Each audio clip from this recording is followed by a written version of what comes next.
I have another question from Melinda Millie, and she says, have you ever been to a matchmake bar in Korea? Take off.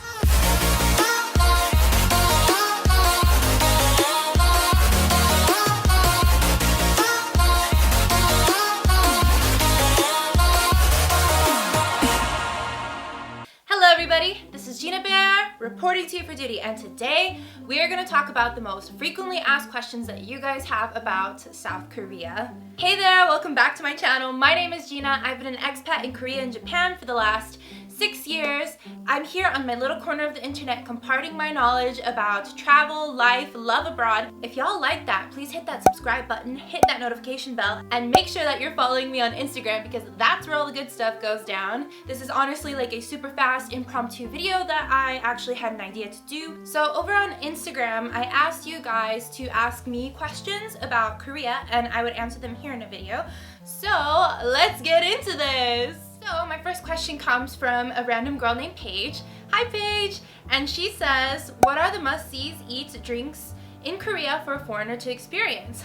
Well Paige, I'm glad you asked. I highly recommend, if you are not vegetarian, you try chimek. I mean, you are gonna be eating some really great KFC. And I'm not talking about Kentucky Fried Chicken, okay? I'm talking about Korean fried chicken. They batter that, they fry it, they batter it again, and then they fry it again, and then you just get delicious fried goodness on a plate, and then you drink it with a little bit of beer, and I'm telling you, it is paradise. Of course, I can't go talking about chimek without talking about all the other stuff that's so bad for your health but so good for your mouth. So I want to tell you guys that you should be eating tteokbokki, which is a spicy rice cake, some odeng, which is like fish that's like folded on a stick. Y'all should also be checking out bibimbap. If you go to a super traditional place, it's served in a stone pot and it's got rice and vegetables and meat and gochujang, which is a spicy chili pepper sauce, and you mix it and it is oh, so delicious. Like literally, Seoul has got you covered if you like to eat. Ooh, so Termania asks another really good question, and she says, do you ever feel like you're not taken seriously because people see you as just the foreigner? So that is a really great question, and it also is a yes and a no question. Yes, because especially like if I go to a touristy place like Myeongdong or whatever, people are definitely not going to take me seriously because they think that I'm there traveling, versus here where I live in Hanam City, people do take me seriously because I do speak Korean, you know, I do things in Korean. I think that if you can really show people that you speak Korean, that you're doing your best to assimilate into society, they will take you seriously. But if you're going around acting like you would in your home country, being like, America, booyah! Nobody's gonna take you seriously. Alex G 5278 also asks a really good question. She says, how is making friends? I know some people, when they come here, they have a lot of difficulty making friends, but I did not have that experience. I've actually made quite a bit of friends quite quickly. So if you guys are worried about making friends here, like, don't be worried about it. Just, you know, think about your hobbies, like what you like to do, and I guarantee that you're gonna find somebody out there who likes doing the same things that you do, so making friends won't be an issue. Okay, so I got another great question from Penelope V. I was wondering if Korea is expensive in terms of apartment and transportation. The thing is, Korea is actually so cheap when it comes to transportation. Of course, if you're driving your own vehicle, then the costs are gonna go up, but if you're using public transportation, I believe if you have like a bus card, the fee is like 1,250 won, which is like literally $1. It's so cheap. As far as apartments, yes, I would say apartments are incredibly expensive here. The way the housing market works in South Korea is you put down a large sum of money, so a large deposit, and then you sign a contract with your landlord, so after you move out, you do get that deposit back, but it's usually like anywhere between maybe 5,000 USD to like 100,000 USD, but most people, like, they can't afford 100,000 USD apartment. This is called a chonse, where you live in the apartment for free. So apartments, yes, they're ridiculously expensive. But if you are looking at living in a goshiwon, which is like a shared apartment space, then it's really cheap. Like, I know some people that live in goshiwons for like literally less than 200 USD a month, but it's a nasty place and I wouldn't recommend living there. But if you're cheap, there's that option. I have another question from Yumehisa.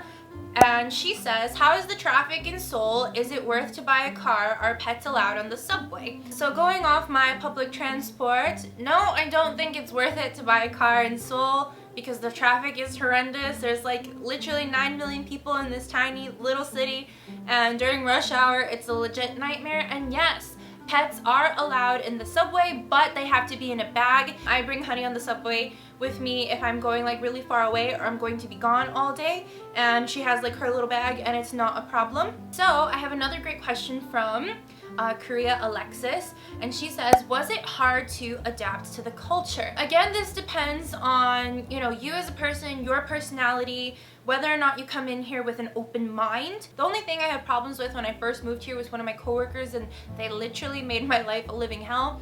But other than that, everything was really easy for me to adapt to. So if you guys are like worried about adapting to the culture, I would literally throw all of your expectations out the window, but I would also still research so you know like what kinds of things you can expect and what things you can't expect, so you're at least like familiar so you won't be completely sideswiped. My lovely friend Leah Adventure asks, which visa do you have and when are you visiting me in Gwangju? So Leah, I will hopefully be in Gwangju very, very soon, and the type of visa I have is E2, which is an English teacher visa. I have another question from Melinda Millie, and she says, have you ever been to a matchmake bar in Korea?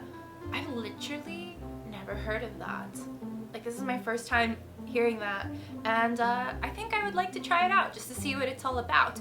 But I just figured this out. There's literally kissing bars like near this one university. I can't say, but there's like a bar where if you like want to practice kissing or get kissed, like you can literally pay somebody to kiss you. So I'm like, what? My next question comes from Tanya Mish 77. Do they discriminate too much? Yes and no, it really depends. Again, it depends on the people. I haven't had a very big discriminatory experience while I've been here because if you look at me, I can be white in passing, especially in the winter, so people definitely treat me probably a little bit better. So I guess it just depends on like where you are, if you're like in a city near Seoul or if you're out in the countryside, or you know, you just meet some really terrible shitty people.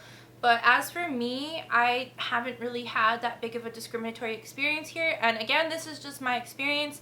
Other people have had different experiences. So if you are somebody that has had a different experience like with discrimination, I really encourage you to drop a comment down below so that, you know, people reading them can see like your experience. My experience doesn't speak for all of Korea.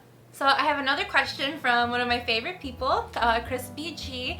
If you don't know who he is, he's actually the one who did my Meet My Korean Boyfriend video, so I will link it up above because you guys will really enjoy it.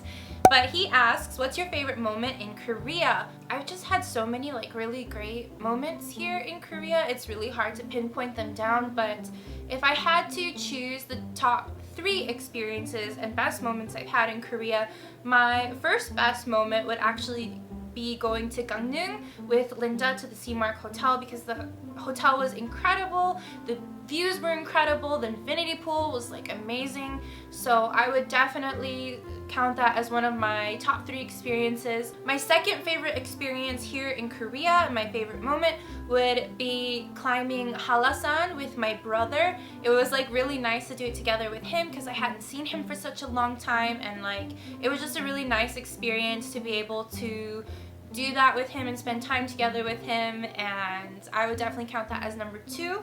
And my third favorite experience here would definitely be going to Dokjokdo last summer. So it was a really fun sponsored trip by Koreaners, and I went with my friends Garen and Flower, and it was one of the best experiences I've ever had in my life. I was hanging out with my friends, we were listening to cool music, there were fireworks, I released you know, a floating lantern for the first time in my life, and it was definitely a really great summer. So I would count that as my third best experience here in Korea. Okay, my next question is from Heart J. Chloe. She says, is it true that Koreans go really fast with relationships, planning for the future when you just met, etc.? I would say yes, Koreans are a lot faster with relationships than we are in America. For example, in America, like our culture with dating is, you know, you date multiple people at once and you try and figure out like which people you like and what qualities you like and what qualities you don't like.